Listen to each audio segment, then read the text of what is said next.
ओम ब्रीं बृहस्पतये नमः।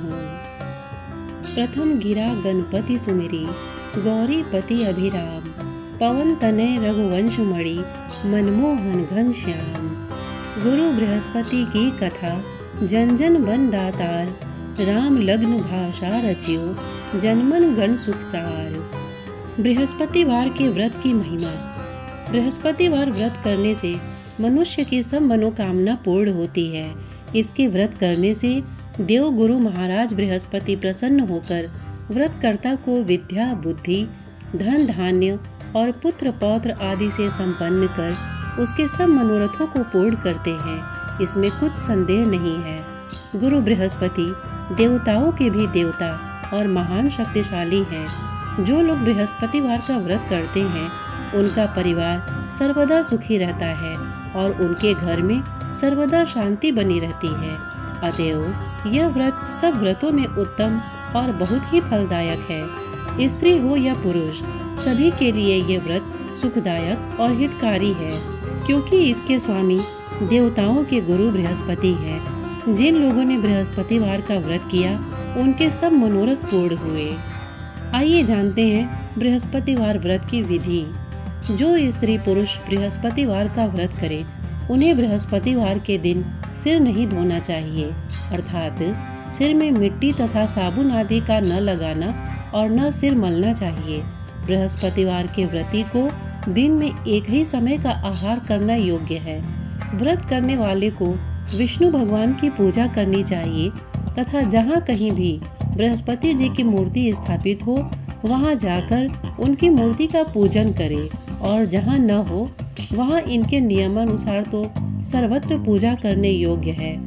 इनके व्रती को भोजन हेतु चने की दाल, चने का हलवा आदि इस प्रकार पीला आहार ग्रहण करना चाहिए। व्रती को चाहिए कि उस दिन नमक का सर्वथा ही परित्याग करे। वह पीले वस्त्र पहने, पीत पुष्प ग्रहण करे, पीला फल लेवे और इस प्रकार पीला चंदन, पीला वस्त्र और पीले फूल से ही उनकी पूजा करे।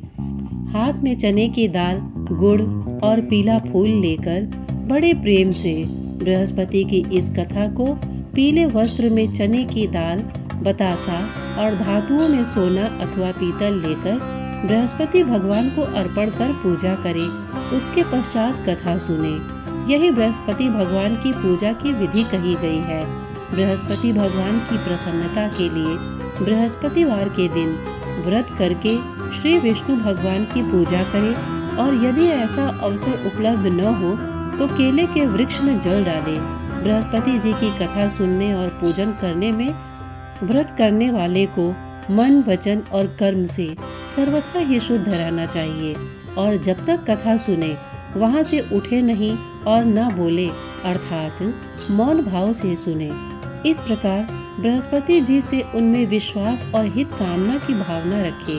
बृहस्पति देव की प्रसन्नता के लिए व्रती हो अथवा कोई भी दुखी या सुखी मनुष्य पोखराज की अंगूठी धारण करे, इससे बृहस्पति जी उस पर प्रसन्न होते हैं। बृहस्पति जी के लिए पीला ही नैवेद्य अर्पण करना चाहिए। बृहस्पति व्रत रखकर स्नान आदि से निवृत्त हो इस कथा को सुने तथा सब पीली वस्तुओं से मूर्ति के न होने पर केले की पूजा करे। इस प्रकार बृहस्पति जी को पीला पेड़ा, गुड़, चने की दाल, पीला वस्त्र तथा पीला नैवेद्य अर्पण कर अपनी भलाई के लिए बृहस्पति का दर्शन कर उनसे प्रार्थना करे। लोगों में वही पीला प्रसाद वितरण करे। इसमें श्रद्धा भक्ति सहित जिसकी जितनी शक्ति हो उसके समान ही पूजन करे, तो इससे बृहस्पति भगवान प्रसन्न होते हैं। बृहस्पतिवार व्रत कथा की पहली कहानी। पूर्व काल में एक बड़ा प्रतापी राजा राज्य करता था, जो बड़ा ही दानी और ब्राह्मण, गुरु, देवता तथा पितरों की पूजा करने वाला था। उसकी साधुता, धार्मिकता समस्त देश में प्रसिद्ध हो गई थी। उसके द्वार से कोई याचक निराश होकर नहीं जाता था और वह नित्य देव मंदिरों में दर्शन करने जाता। प्रत्येक गुरुवार को वह बृहस्पति भगवान का व्रत रखकर पीले वस्त्र, पीले फल फूल और नैवेद्य आदि से उनकी पूजा करता हुआ दीन दुखियों की सहायता में सर्वदा तल्लीन रहा करता था। परंतु वह जितना ही धार्मिक था, उसकी रानी उतनी ही अधार्मिक और बुद्धिहीना थी। उसे अपने राजा की यह बातें और धार्मिक दान पुण्य करना अच्छा नहीं लगता था। वह दिन रात अपने ऐश आराम में लगी रहती और मनमाने सब कार्य किया करती थी। दान पुण्य और देव दर्शन तथा दीन दुखियों की सहायता में उसका मन कदापि न लगता तथा वह बड़ी ही कृपण थी।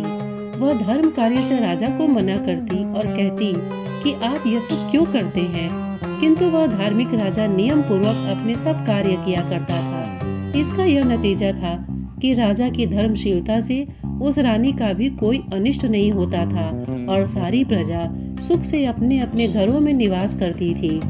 एक दिन राजा जब वन में शिकार को चला गया और रानी अपने दासियों सहित घर पर निवास करती थी, तब संयोगवश उसी दिन वहाँ एक साधु का वेश धारण किए हुए बृहस्पति जी राजा के द्वार पर भिक्षा मांगने को आ पहुँचे। उन्होंने राजद्वार पर आकर राजा की जय मनाई और भिक्षा की याचना की। राजा तो घर पर था नहीं। रानी ने कहा, हे साधु, जाइए, इस समय राजा यहाँ नहीं है जो भिक्षा और दान देते हैं, बिना उनके कौन देगा।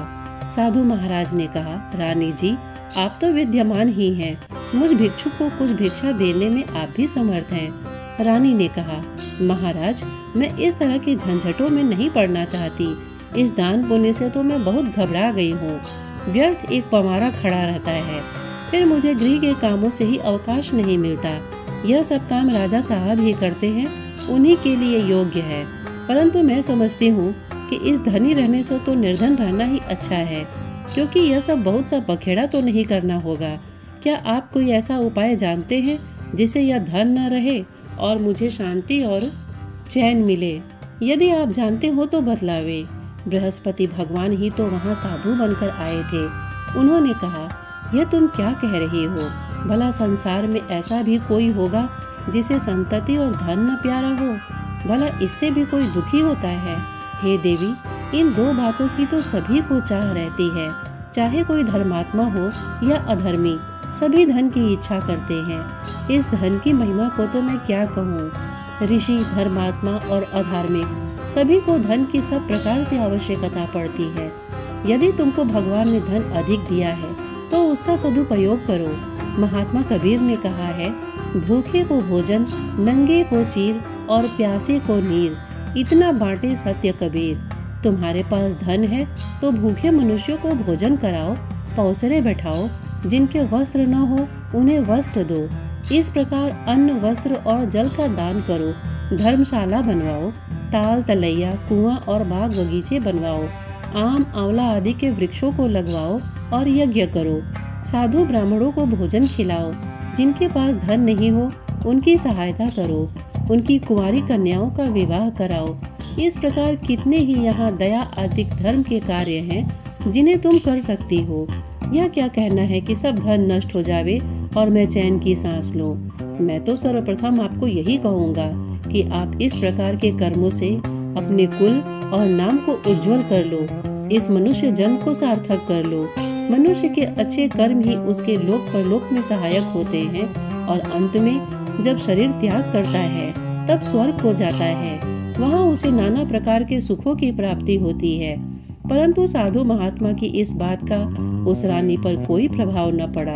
उसने कहा, नहीं महाराज, मुझे इतना धन नहीं चाहिए जिसे मैं इतना यत्न करके उठाऊं और रखूं तथा उसे फिर दान दे डालूं, अथवा आपने जो कहा इतना पाखंड करो। मुझे तो यूं ही समय नहीं मिलता और सारा समय इसी में नष्ट हो जाता है।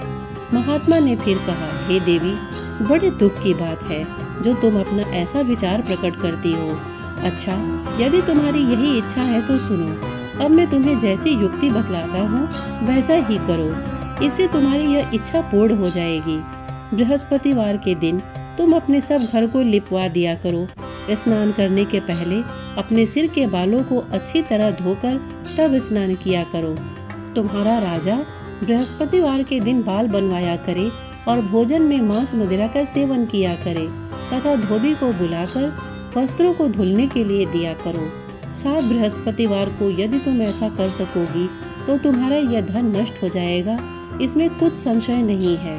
यह कहकर वह महात्मा तो चले गए और रानी ने उस बात को अपने मन में रख लिया। उसने बृहस्पतिवार के दिन वैसा ही किया। फिर तो बृहस्पति देव उस पर कुपित हो गए और 3 बृहस्पतिवार पूरा होते होते उसका राजपाट आदि सब नष्ट हो गया। यहाँ तक कि रानी के घर में खाने तक का ठिकाना न रह गया। उसके सुख चैन के दिन दूर हो गए। दोनों समय की कौन कहे, एक समय के खाने के लाले पड़ गए। तब राजा ने व्याकुल होकर रानी से कहा कि हे रानी जी, आप तो यहाँ रहिए, परंतु अब मुझसे यहाँ नहीं रहा जाएगा, क्योंकि यहाँ तो मुझको सब लोग जानते हैं, जिससे कोई उपाय से या कोई काम धंधा करके भी अपनी जीविका नहीं चला सकता। इसलिए किसी दूसरे देश में जाऊंगा, जहाँ मैं खाने पीने का कोई धंधा नौकरी करके अपने दिन व्यतीत करूंगा। कहा भी है, देश चोरी परदेश भिक्षा।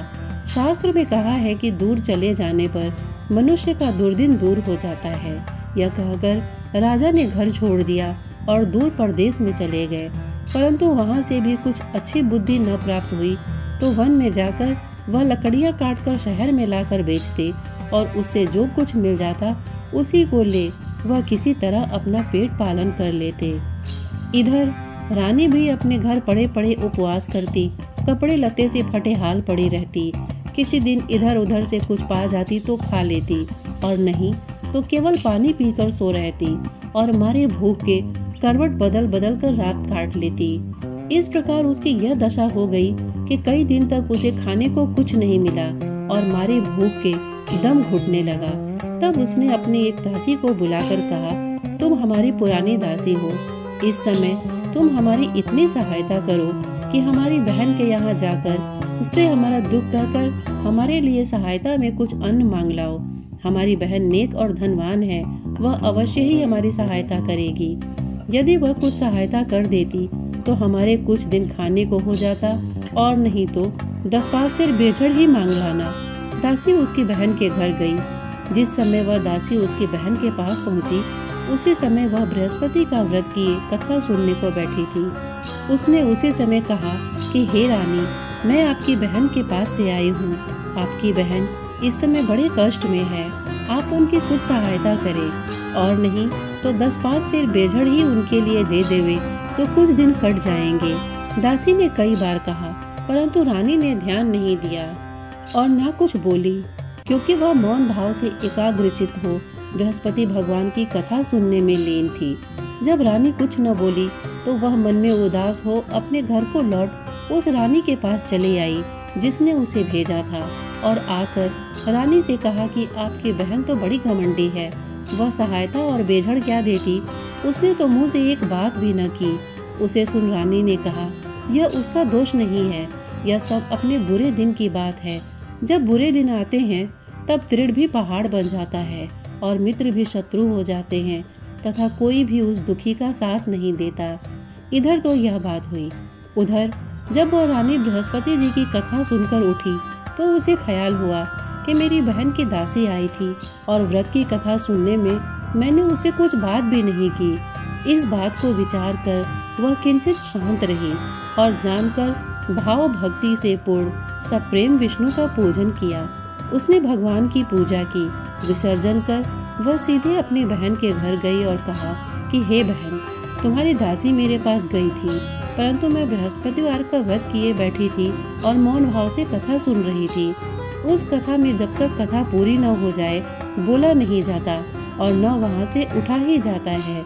इस कारण वह लौट आई और कहा, बहन, उसे आपने मेरे पास किस लिए भेजा था?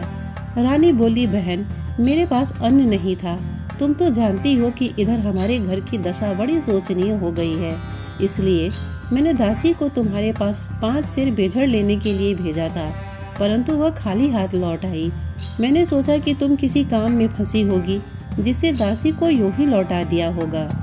रानी बोली, नहीं बहन, उसने तो मुझसे कुछ नहीं कहा था, परंतु यह क्या बात है? मैं तो समझती हूँ कि तुम्हारे घर में ही बेझड़ मौजूद है। तुम अपने घर में फिर देखो। अपनी बहन के ऐसा कहने पर रानी ने जब घर में जाकर देखा तो बेझड़ से भरा हुआ एक घड़ा मिल गया। अब तो वह रानी और बांदी बहुत ही खुश हुई। बांदी ने कहा, हे रानी, यूँ तो भोजन के अभाव में हम लोग नित्य ही व्रत करते हैं, इसलिए मेरी समझ में ये आता है कि यदि हम लोग इनसे यह व्रत विधि और कथा पूछ ले और किया भी करे तो कोई हानि नहीं है। रानी ने कहा, कोई हानि नहीं है, अवश्य ही पूछ लिया जाए। रानी ने अपनी बहन के समीप बैठकर पूछा कि हे बहन, बृहस्पति के व्रत का क्या विधान है और वह व्रत कैसे किया जाता है। उस धार्मिक रानी ने कहा, बहन, बृहस्पति भगवान की कथा में कोई विशेष झंझट नहीं करनी पड़ती। केवल चने की दाल और मुनक्का से विष्णु भगवान का केले के जड़ में पूजन करना चाहिए तथा वहाँ दीपदान भी करे, अर्थात दीपक जलावे। उस दिन पीला भोजन करे और कहानी सुने। ऐसा करने से गुरु बृहस्पति प्रसन्न होते हैं। उनकी प्रसन्नता से अन्न, धन और पुत्र की प्राप्ति होती है तथा मनुष्य की सब कामनाएं पूर्ण हो जाती हैं। यह सुन उस रानी और दासी दोनों ने निश्चय किया कि बृहस्पति का व्रत अवश्य करेंगे। जब 7 दिन के बाद बृहस्पति का दिन आया तो उन दोनों ने व्रत किया।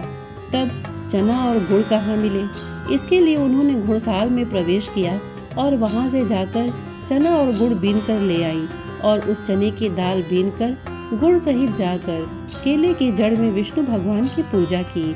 इस प्रकार उन्होंने व्रत कर लिया, परंतु पीला भोजन कहाँ से प्राप्त हो। बेचारी रानी और दासी दोनों ही बड़ी दुखित हुई। परंतु व्रत के प्रभाव से भगवान बृहस्पति तो बड़े ही प्रसन्न थे, इसलिए थालों में पीला भोजन लिए भगवान स्वयं उपस्थित हुए और दासी को देकर बोले, यह तुम्हें और तुम्हारी रानी दोनों के लिए है, अब इसी को भोजन करना। दासी प्रसन्न हो वह भोजन रानी के पास ले गई और सब बातें कहकर भोजन दिया। बांदी और रानी दोनों ने बड़ी प्रसन्नता से भोजन किया।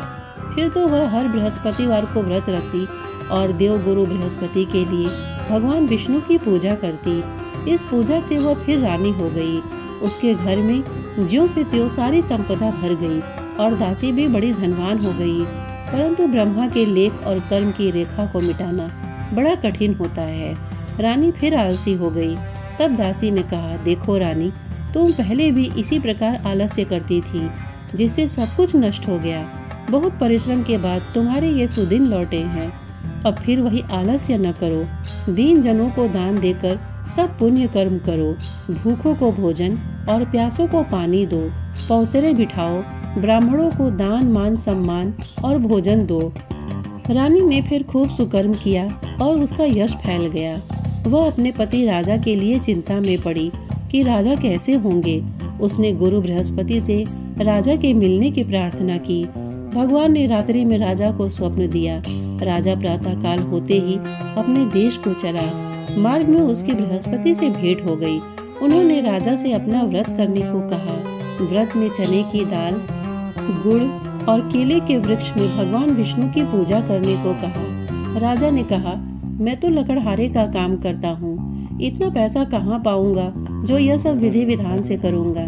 साधु के वेश में आए बृहस्पति ने कहा, अगले बृहस्पतिवार को व्रत करके तुम देखो तो सही, तुमको रोज से दुगुना धन मिलेगा।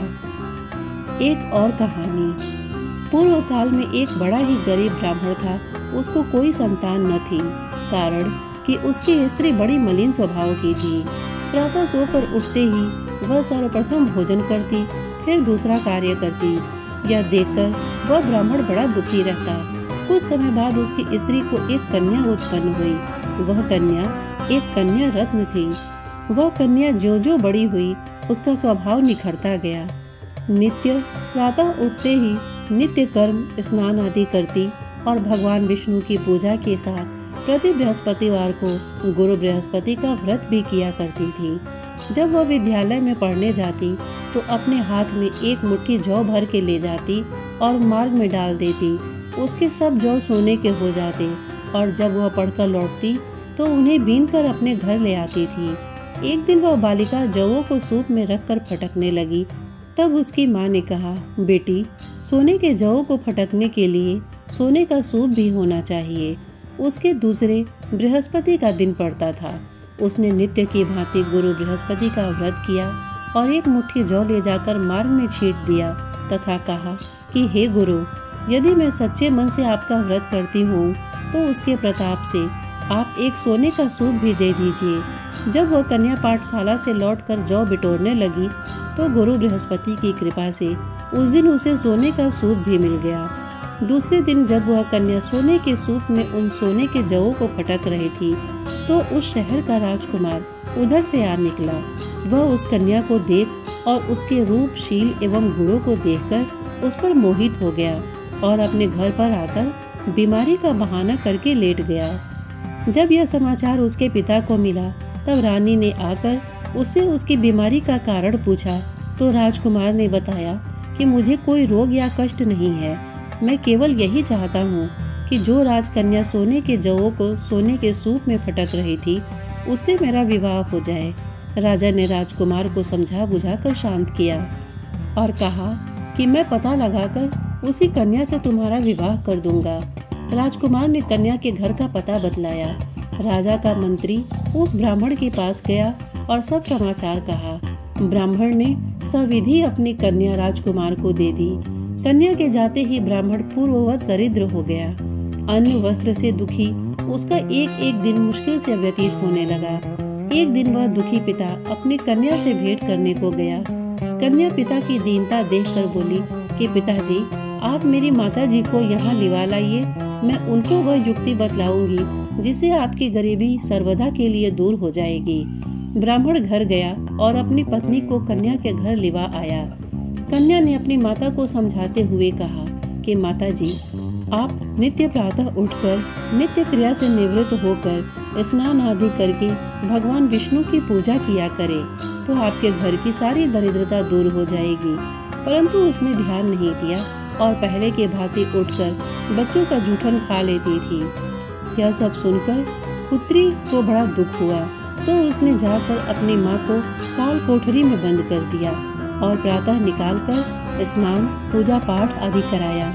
इससे उस ब्राह्मणी की बुद्धि ठीक हो गई और वह बृहस्पतिवार का व्रत करने लगी।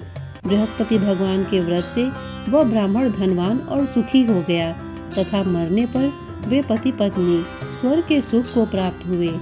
उधर वह राजा जो लकड़हारे का कार्य करके अपनी जीविका चलाता था और साधु महात्मा के कथन से जब बृहस्पति का व्रत किया तो उसके लकड़ी के व्यापार में दूना चौगुना लाभ होने लगा।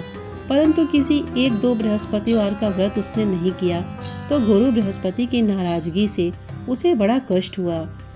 उस दिन उस नगर के राजा ने यज्ञ किया जिसमें उसने यह घोषणा कर दी कि कोई मनुष्य अपने घर भोजन न करे, न अग्नि जलावे, सभी मेरे घर आकर भोजन करे। जो इस आज्ञा का पालन नहीं करेगा उसे फांसी पर लटका दिया जाएगा।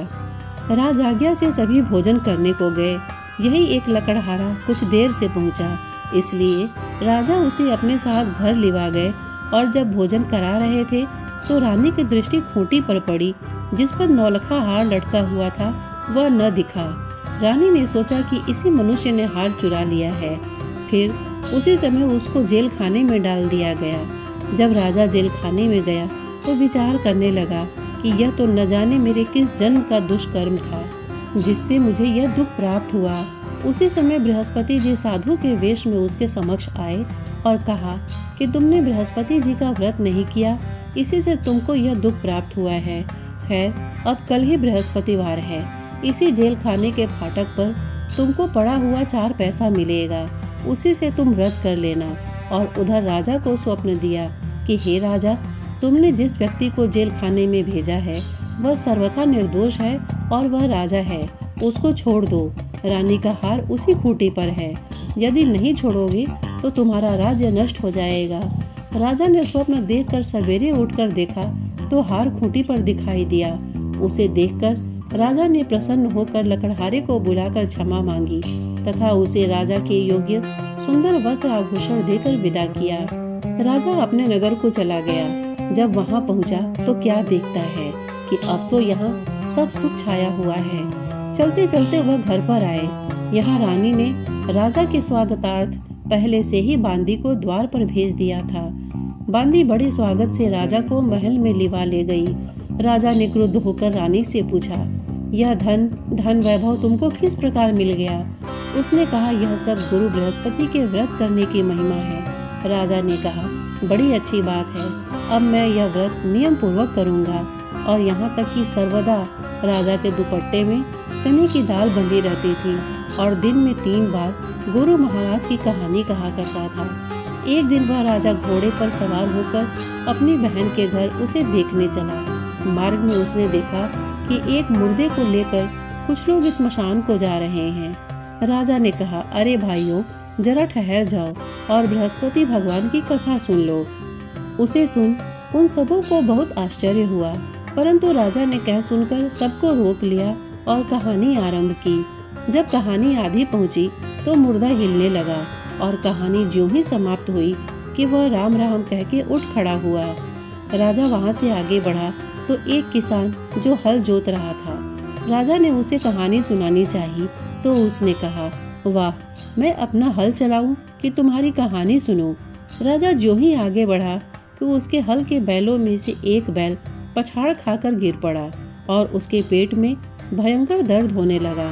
उसी समय उसकी माँ उसके जलपान के लिए जो रोटी और पानी लेकर आई तो उसके पेट में दर्द होता पाया और जब पूछा तो बेटे ने सब बात कह सुनाई। बुढ़िया ने दौड़कर उस घोड़सवार राजा को बुलाया और कहा कि मैं आपकी कहानी सुनूंगी, मुझे सुनाओ। राजा बुढ़िया के खेत पर कहानी सुनाने को लौट आया और जो ही कहानी कहने लगा कि उस किसान का बैल उठ खड़ा हुआ तथा किसान के पेट का दर्द भी बंद हो गया। राजा अपने बहन के घर आया। बहन ने उनका बड़ा स्वागत किया। समाचारों के आदान प्रदान तथा परस्पर वार्तालाप करते हुए सुख से सोकर सबने रात्रि व्यतीत की। दूसरे दिन सवेरा होने पर राजा उठा तथा अन्य सभी लोग उठकर अपने अपने काम काज में लगे। तब राजा, जो गुरु बृहस्पति का बड़ा ही भक्त था, उसने अपनी बहन से कहा कि हे बहन, बृहस्पति की कथा किसी ऐसे मनुष्य को सुनाना चाहता हूँ जिसने भोजन न किया हो। बहन ने कहा, भैया, यहाँ बहुत तड़के ही सब लोग भोजन कर लेते हैं, फिर भी मैं तलाश करती हूँ। उसने देखा कि पड़ोस में जो कुम्हार रहता है उसका बेटा बहुत बीमार था, जिससे 3 दिन से उसके घर वालों ने मारे दुख के भोजन नहीं किया था। रानी ने कुम्हार से कहा कि तुम मेरे भाई से गुरु बृहस्पति की कहानी सुन लो, क्योंकि तुम लोगों ने अभी तक भोजन जलपान कुछ भी नहीं किया है। कुम्हार ने कहा, ठीक है। राजा से कहानी सुनने को आया। राजा ने उसके घर जाकर बृहस्पति की कहानी सुनाई। उसके प्रताप से उसके लड़के की सारी बीमारी दूर हो गई और उसे आराम हो गया। लोग राजा से प्रार्थना करने लगे। दूसरे दिन जब राजा अपने घर को चलना चाहा तो उसने बहन से भी चलने को कहा। बहन ने अपनी सास से जो ही आज्ञा मांगी तो उसने कहा, अच्छा तू जा, परंतु अपने बच्चे को न ले जाना, क्योंकि तेरा भाई संतान रहित है। तब बहन ने अपने भाई से कहा कि भैया, मैं तो चलूंगी, परंतु मेरे बच्चे लोग नहीं जा सकेंगे, क्योंकि माता जी की आज्ञा नहीं है। राजा बोला, जब बच्चे ही नहीं जाएंगे तब तुम ही चलकर क्या करोगी। निराश राजा अपने घर को लौट आया और राजा ने अपनी रानी से कहा कि मैं संतानहीन हूँ, जिससे सभी लोग मुझसे परहेज करते हैं।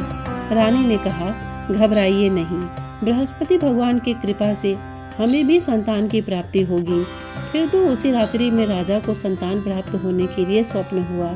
रानी गर्भवती हुई और ठीक 9वें महीने में उसे पुत्र की प्राप्ति हुई।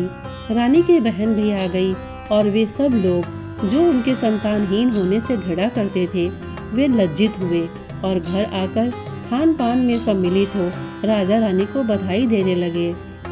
इस प्रकार बृहस्पतिवार का व्रत करने से गुरु बृहस्पति मनुष्य की सब कामनाएं पूर्ण कर देते हैं। बोलो बृहस्पति भगवान की जय। हिंदू धर्म में बृहस्पति देव को सभी देवताओं का गुरु माना जाता है। गुरुवार के व्रत में व्रत कथा सुनने के बाद बृहस्पति देव की आरती करने का विधान माना जाता है।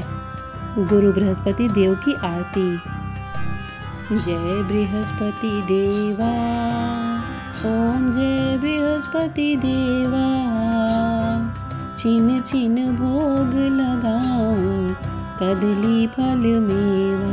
ओम जय बृहस्पति देवा, तुम पूर्ण परमात्मा, तुम अंतर्यामी, जगत पिता जगदीश्वर, तुम सबके स्वामी। ओम जय बृहस्पति देवा, चरणामृत निज निर्मल, सब पातक हरता, सकल मनोरथ दायक, कृपा करो भरता। ओम जय बृहस्पति देवा। तन मन धन अर्पण कर जो जन शरण पड़े, प्रभु प्रकट तब होकर आकर द्वार खड़े। ओम जय बृहस्पति देवा।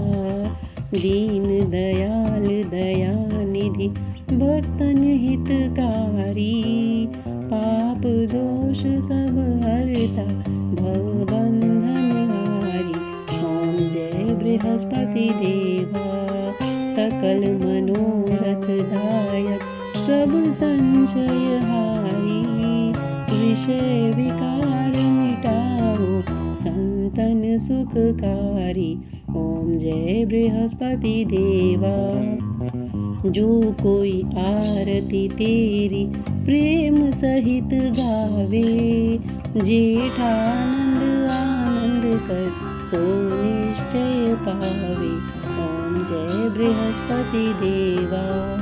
जय बृहस्पति देवा। ओम जय बृहस्पति देवा। छिन छिन भोग लगाओ कदली फल मेवा। ओम जय बृहस्पति देवा। सब बोलो विष्णु भगवान की जय। बोलो बृहस्पति देव भगवान की जय। श्रोतागण, इतने धैर्य से इसे सुनने के लिए आपने अपना बहुमूल्य समय दिया, इसके लिए आपका बहुत बहुत धन्यवाद। नमस्कार।